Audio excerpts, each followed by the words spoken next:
जय हिंद दोस्तों। आज झारखंड के कुछ महत्वपूर्ण करंट अफेयर को देखेंगे, उससे संबंधित रिलेटेड फैक्ट को भी साथ साथ देखते हुए चलेंगे। जितना भी महत्वपूर्ण बात होगा हम सब कुछ बताते हुए चलेंगे। साथ में पेन पेपर सब कुछ लेकर बैठिएगा और साथ में लिखते भी चलिएगा। जो भी इम्पॉर्टेंट फैक्ट होगा वो हम यहाँ पे बताएंगे, वो आप नोट डाउन भी करते हुए चलिएगा। तो चलिए स्टार्ट करते हैं। तो फर्स्ट क्वेश्चन देखते हैं, झारखंड के किस शहर में पंडित रघुनाथ मुर्मू जनजातीय विश्वविद्यालय खोला जाएगा? तो पंडित रघुनाथ मुर्मू जनजातीय विश्वविद्यालय कहाँ खोला जाएगा? तो जमशेदपुर में खोला जाएगा। इसको थोड़ा सा ध्यान में रखिएगा। पंडित रघुनाथ मुर्मू विश्वविद्यालय कहाँ खोला जाएगा? तो ये जमशेदपुर में खोला जाएगा। जमशेदपुर जो है वो पूर्वी सिंहभूम का एक शहर है, तो इसको थोड़ा सा ध्यान में रखिएगा। अब ये पंडित रघुनाथ मुर्मू कौन है, तो इनके बारे में थोड़ा सा जान लीजिए कि ये मयूरभंज उड़ीसा के एक व्यक्ति हैं, महान व्यक्ति रहे हैं उड़ीसा के। और इन्होंने 1941 ईस्वी में संथाली भाषा की जो लिपि है ओलचिकी, इसका आविष्कार किए थे। तो संथाली भाषा के लिपि जो है ओलचिकी, उसका आविष्कार किसने किया था? तो रघुनाथ मुर्मू ने किया था। और ये कहाँ के हैं? तो उड़ीसा के हैं, मयूरभंज जिला से संबंध रखते हैं। तो इनका थोड़ा सा नाम ध्यान में रखिएगा। इन्हीं के नाम पर जमशेदपुर में एक यूनिवर्सिटी खुलेगा, जनजातीय विश्वविद्यालय। तो थोड़ा सा ध्यान में रखिएगा।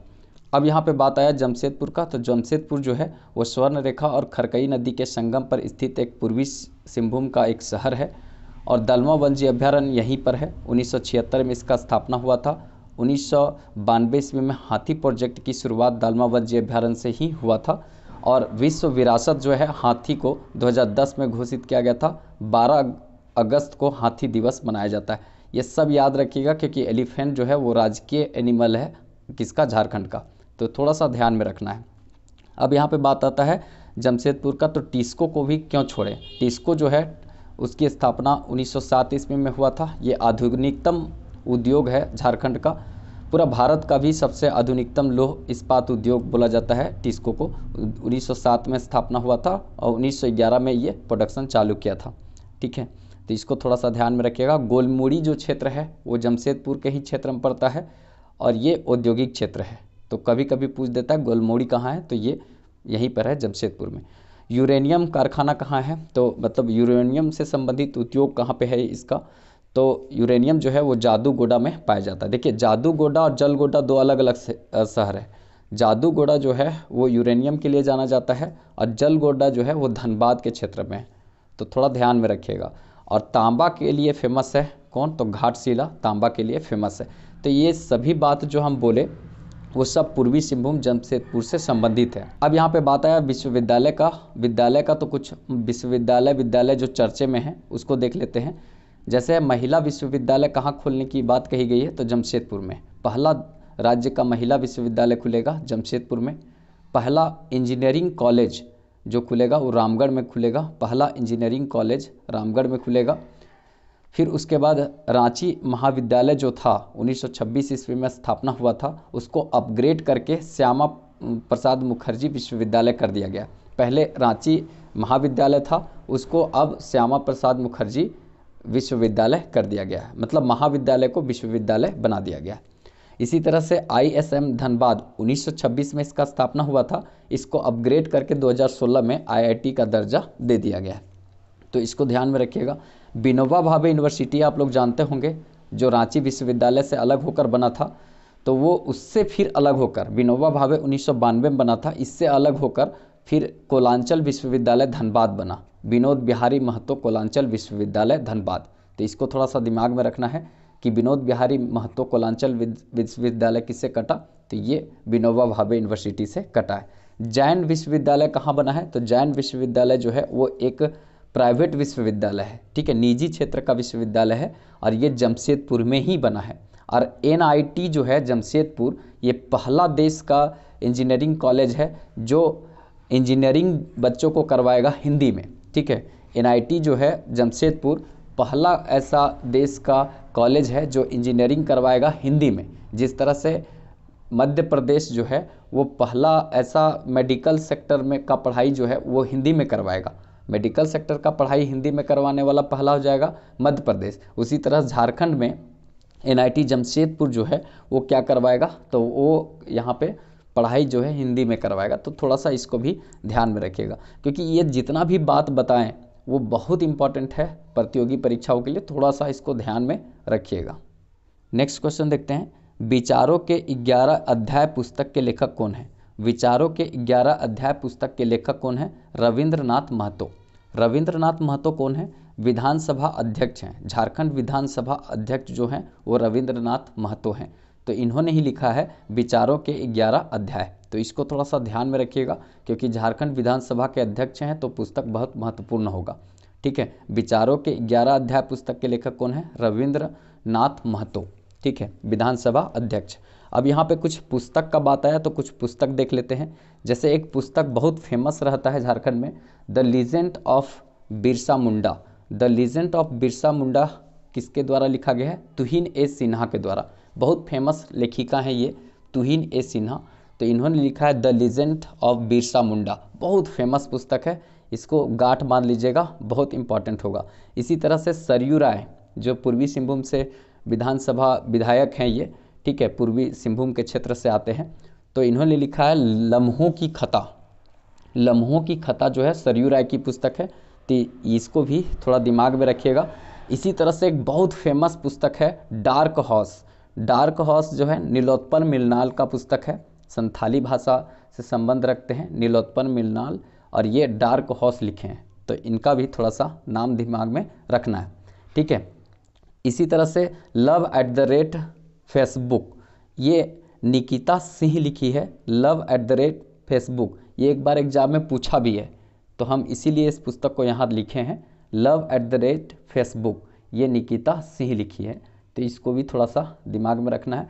फुटपाथ रूपांतरण, ये उपन्यास है राधा कृष्ण का, तो इसको भी रखना है दिमाग में। और राजपूतानी शान, जो राजपूतानी शान है वो रामचित सिंह लिखे हैं, इसको भी थोड़ा दिमाग में रखेंगे। तो इन जितने भी किताब को हम आपके सामने रखे हैं तो उसको थोड़ा सा दिमाग में रखिएगा।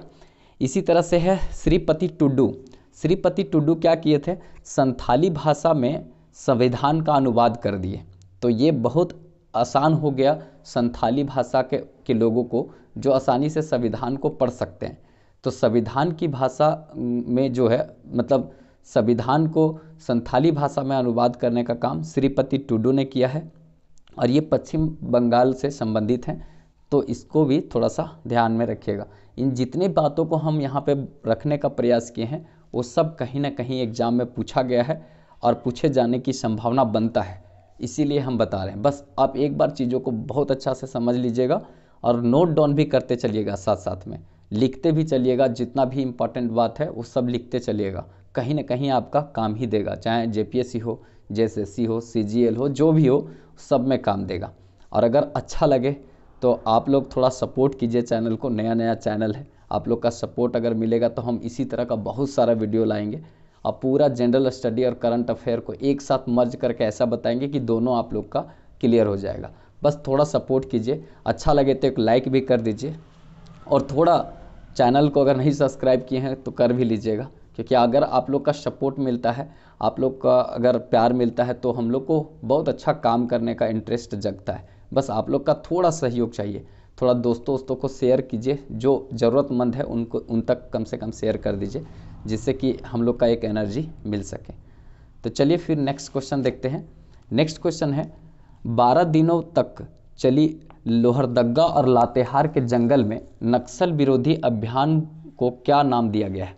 ठीक है, तो 12 दिन तक अभियान चला लोहरदग्गा और लातेहार में, तो उसका नाम क्या दिया गया था? बहुत इंपॉर्टेंट है, ऑपरेशन डबल बुल।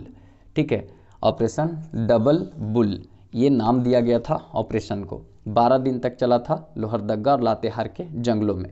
इधर बहुत ज़्यादा जंगल पड़ता है और थोड़ा इधर ऐसा माना जाता है कि नक्सलियों का ज़्यादा एरिया होता है, तो इसीलिए इस क्षेत्र में ये अभियान चलाया गया। तो थोड़ा सा ध्यान में रखिएगा, क्योंकि ये अभियान जो है, इस तरह के बहुत सारे अभियान झारखंड में चलते रहते हैं, तो इसी तरह का ये अभियान है, 12 दिन तक चला। ठीक है, अब यहाँ पे बात आता है कि कुछ अभियान देख लेते हैं जो इसके पहले भी चला है झारखंड में। जैसे ऑपरेशन जस्टिस, अगर ऑपरेशन जस्टिस बोला जाए तो मजदूर को न्यूनतम मजदूरी से सुनिश्चित करने के लिए ये चला था। जैसे एक चला था ऑपरेशन जस्टिस। ऑपरेशन जस्टिस कहने का मतलब है कि मजदूरों को उसका न्याय दिलाने के लिए, मतलब न्यूनतम मजदूरी दिलाने के लिए, ये सुनिश्चित करने के लिए ये अभियान चलाया गया था, ऑपरेशन जस्टिस। इसी तरह से है ऑपरेशन, एक है आपका ऑपरेशन टोडरमल। तो ऑपरेशन टोडरमल जो है वो भूमि सुधार से संबंधित है, भूमि सुधार कार्यक्रम से संबंधित है। आपको पता है टोडरमल जो है वो संबंधित किससे है? वो संबंधित है अकबर से। अकबर के 9 रत्न में से एक टोडरमल भी था, और टोडरमल ने ही भूमि माप पैमाइश को डेवलप किया था। भूमि माप की जो पैमाइश होती है उसका विकास किसने किया था? टोडरमल ने किया था। ठीक है, तो भूमि सुधार से संबंधित कार्यक्रम को तेजी लाने के लिए ये अभियान चलाया गया था, ऑपरेशन टोडरमल, झारखंड में। इसी तरह से ऑपरेशन एक है आपका वरुण। ऑपरेशन वरुण पेयजल समस्याओं को दूर करने के लिए चलाया गया था। ऑपरेशन वरुण पेयजल की समस्या को दूर करने के लिए चलाया गया था, ऑपरेशन वरुण। तो इसको भी थोड़ा सा दिमाग में रखना है। Operation comb. ऑपरेशन कॉम्ब जो है वो चलाया गया था धनबाद का जो रेलवे स्टेशन है वहाँ पे बहुत सारी चोरियाँ होती हैं, लूट मार होता है, वहाँ पे चोरी होता है, तो उसको ख़त्म करने के लिए ऑपरेशन कॉम्ब चलाया गया था धनबाद के रेलवे स्टेशन पर। तो ये भी कभी कभी पूछ देता है। और ऑपरेशन जंगल, जो गढ़वा क्षेत्र है वहाँ पे उग्रवादियों को पर काबू पाने के लिए और उग्रवादियों को मुख्य धारा में जोड़ने के लिए ये चलाया गया था, ऑपरेशन जंगल गढ़वा के क्षेत्र में चलाया गया था। तो ऑपरेशन जंगल गढ़वा के क्षेत्र में उग्रवादियों को समाप्त करने के लिए, उस पर काबू करने के लिए। ऑपरेशन कॉम धनबाद के रेलवे स्टेशन पर चोरी समाप्त करने के लिए। ऑपरेशन वरुण पेयजल संबंधित जो समस्या है उसको समाप्त करने के लिए। ऑपरेशन टोडरमल भूमि सुधार कार्यक्रम को तेज करने के लिए। और ऑपरेशन जस्टिस ये न्यूनतम मजदूरी तय करने के लिए चलाया गया था। तो इन सभी अभियान को भी साथ साथ में दिमाग में रखिएगा, क्योंकि यहाँ से भी क्वेश्चन पूछा जा सकता है। ठीक है, नेक्स्ट क्वेश्चन देखते हैं। हाल ही में किस जिले में प्राचीन औजार मिले हैं? तो किस जिले में प्राचीन औजार मिले हैं? तो ये लोहरदगा जिले में मिले हैं। तो इसको थोड़ा सा दिमाग में रखना है कि लोहरदगा जिले में प्राचीन औजार मिले हैं। अब यहाँ पे बात आया कुछ प्राचीन साक्ष्य से, तो एक क्वेश्चन बहुत बढ़िया क्वेश्चन पूछा जा सकता है कि 900 साल पुराना प्राचीन साक्ष्य बौद्ध का कहाँ से प्राप्त हुआ है? तो हजारीबाग जिला से। हजारीबाग जिला से 900 साल पुराना पुरातात्विक साक्ष्य प्राप्त हुआ है, बौद्ध की प्रतिमा प्राप्त हुई है। इसको भी ध्यान में रखना है। तीनों काल के साक्ष्य कहाँ से प्राप्त हुए हैं? जैसे पुरापाषाण काल, मध्य पाषाण काल, नवपाषाण काल के साक्ष्य कहाँ से प्राप्त हुए हैं? अगर ये क्वेश्चन पूछा जाए तो सिंहभूम से प्राप्त हुआ है। इसी तरह से प्रागैतिहासिक काल का साक्ष्य या केंद्र बिंदु कहाँ था? तो वो सिंहभूम था। तो इसको भी दिमाग में रखना है, यहाँ से भी क्वेश्चन पूछा जाता है। एक क्वेश्चन बहुत इंपॉर्टेंट होता है कि जैसे इसको कहाँ पे है? तो इसको जो है हजारीबाग में ही स्थित है। यहाँ पे भूल भुलैया भी है।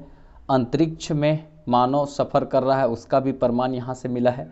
ठीक है, ठीक है, तो ये सब थोड़ा थोड़ा दिमाग में रखना है। भूल भुलैया, अंतरिक्ष में मानव का साक्ष्य, इसको, फिर बरसों पानी, सब ये सब हजारीबाग में है। और ये पुरातात्विक क्षेत्र से देखेंगे तो बहुत महत्वपूर्ण स्थल है ये। इसी तरह से अगर रोमन कालीन सिक्का पूछा जाए तो कहाँ से प्राप्त हुआ है? सिंहभूम से प्राप्त हुआ है। इंडो सिथियन सिक्के कहाँ से प्राप्त हुए हैं? चाईबासा से प्राप्त हुए हैं। और कुषाण कालीन सिक्के कहाँ से प्राप्त हुए हैं? रांची से। तो कुषाण कालीन सिक्के रांची, इंडो सिथियन सिक्के चाईबासा और रोमन सिक्के सिंहभूम से प्राप्त हुआ है। इन सभी चीज़ों को थोड़ा ध्यान में रखिएगा, बहुत बढ़िया क्वेश्चन पूछा जा सकता है।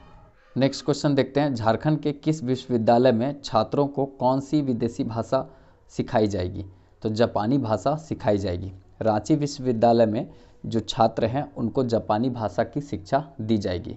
अब यहाँ पे जापान का बात आया तो जापान की राजधानी कहाँ पे है? टोक्यो है, जो होंशु द्वीप पर स्थित है, सबसे बड़ा द्वीप है उस पर स्थित है। तो इसको थोड़ा सा दिमाग में रखिएगा कि होंशु द्वीप पर जापान की राजधानी स्थित है टोक्यो। ठीक है, जापान को क्या कहा जाता है? निप्पन देश कहा जाता है। जापान को निप्पन देश कहा जाता है, या उगता हुआ सूर्य का देश कहा जाता है, या तो पीत आतंक कहा जाता है। पीत आतंक कहने का मतलब होता है कि ये एक छोटा सा देश है लेकिन चाइना जैसा बड़ा बड़ा देश को ऐसा ही मात दिया था। मतलब इतना मारा था कि आप सोच में नहीं सकते हैं। मतलब चाइना को भी हराया है और बहुत सा रसिया तक को भी हराया है। कौन? जापान। तो इसको पीत आतंक कहा जाता है जापान को। और उगता हुआ सूर्य का देश भी इसको कहा जाता है। डूबता हुआ सूर्य का देश इंग्लैंड को कहा जाता है और उगता हुआ सूर्य का देश किसको कहा जाता है, तो जापान को कहा जाता है। पीत आतंक भी इसी को कहा जाता है। निपन कंट्री भी इसी को कहा जाता है, जापान को ही कहा जाता है। तो इसको थोड़ा सा दिमाग में रखिएगा। हिरोशिमा और नागासाकी जो दो शहर पर अमेरिका बम गिराया था, वो दोनों बड़ा शहर है जापान का ही, ठीक है। यहाँ के बहुत फेमस रहे शिंजो आबे। जो शिंजो आबे प्रधानमंत्री यहाँ के थे, तो इनको हाल में ही क्या किया गया है, गोली मारकर हत्या कर दी गई है। कहने का मतलब शिंजो आबे जो प्रधानमंत्री रहे थे, पूर्व प्रधानमंत्री, उनको गोली मारकर हत्या कर दिया गया था। तो ये भी एक चर्चे का विषय रहा है। 2021 ईस्वी में भारत सरकार जो है इनको पद्म विभूषण दी थी और 2022 ईस्वी में नेताजी पुरस्कार इनको मिला है, क्योंकि नेताजी से ये बहुत प्रभावित थे, इसीलिए इनको 2022 ईस्वी में नेताजी सुभाष चंद्र बोस से संबंधित जो पुरस्कार दिया जाता है वो इनको दिया गया है। तो इन सभी चीज़ों को थोड़ा सा ध्यान में रखिएगा, बहुत बढ़िया क्वेश्चन यहाँ से पूछा जा सकता है। नेक्स्ट क्वेश्चन देखते हैं। हाल ही में झारखंड के कितने जिलों में बुलेट ट्रेन की शुरुआत की जाएगी? हाल ही में झारखंड के कितने जिलों में बुलेट ट्रेन की शुरुआत की जाएगी? तो ये 4 जिलों में बुलेट ट्रेन की शुरुआत की जाएगी। एक्चुअली में जो वाराणसी है उत्तर प्रदेश का, वहाँ से ये हावड़ा तक के लिए, हावड़ा पश्चिम बंगाल तक के लिए ट्रेन गुजरेगी। तो कहने का मतलब है कि वो ये सीधा मार्ग से गुजरेगी। तो वाराणसी से होते हुए बिहार घुसेगी। तो बिहार से हमको नहीं मतलब है यहाँ पे कि बिहार में कहाँ घुसेगी और कितना दूरी तय करेगी, किस ज़िले से तय करेगी, लेकिन ये जब झारखंड में घुसेगी तो झारखंड में बहुत इंपॉर्टेंट रहता है। तो झारखंड में 4 जिलों से होकर गुजरेगी और फिर इधर पश्चिम बंगाल में घुस जाएगी और हावड़ा तक जाएगी। तो वाराणसी से हावड़ा रूट जो है उसको कंप्लीट करने के लिए ये झारखंड के 4 जिलों से होकर गुजरेगी, जिसमें से पहला ये हजारीबाग है, उसके बाद एक कोडरमा है, उसके बाद गिरिडीह और उसके बाद धनबाद, और धनबाद के बाद ये पश्चिम बंगाल में निकल जाएगी। तो दिमाग में रखना है कि जब वाराणसी से हावड़ा तक के लिए कंप्लीट करेगी रूट को, तो ये 4 जिलों से होकर गुजरेगी। उसमें हजारीबाग, फिर कोडरमा घुसेगी, फिर वो गिरिडीह घुसेगी, फिर नीचे धनबाद घुसेगी और फिर उसके बाद पश्चिम बंगाल में प्रवेश कर जाएगी। इस तरह से 4 जिलों से होकर ये बुलेट ट्रेन यहाँ से गुजरेगी झारखंड से। तो बहुत बढ़िया क्वेश्चन बन सकता है, तो थोड़ा ध्यान में रखिएगा। अब यहाँ पे बुलेट ट्रेन का बात आया, तो बुलेट ट्रेन का जो एक प्रकार से फादर देश बोला जाता है जापान है। कॉन्सेप्ट जो है पूरी तरीक़ा से बुलेट ट्रेन का कहाँ से आया था, तो जापान दिया था। अब पहला जो बुलेट ट्रेन है गुजरात से मुंबई तक चलेगा, गुजरात से महाराष्ट्र के बीच में चलेगा पहला, और पहला जो उसका बुलेट ट्रेन स्टेशन बनेगा वो सूरत में बनेगा। पहला बुलेट ट्रेन स्टेशन कहाँ बनेगा, सूरत में बनेगा। तो इसको भी ध्यान में रखना है। और देश में जो बुलेट ट्रेन का कॉन्सेप्ट पूरी तरीक़ा से जापान से हमें मिला है, और इसमें सबसे महत्वपूर्ण भूमिका शिंजो आबे का था। जापान दिया है बुलेट ट्रेन का कॉन्सेप्ट, लेकिन सबसे ज़्यादा शिंजो आबे का महत्वपूर्ण भूमिका था। अभी वर्तमान में सबसे ज़्यादा बुलेट ट्रेन जो है उड़ाता है कौन, तो ये चीन उड़ाता है, लेकिन कॉन्सेप्ट वो भी कहाँ से सीखा है, तो जापान से सीखा है।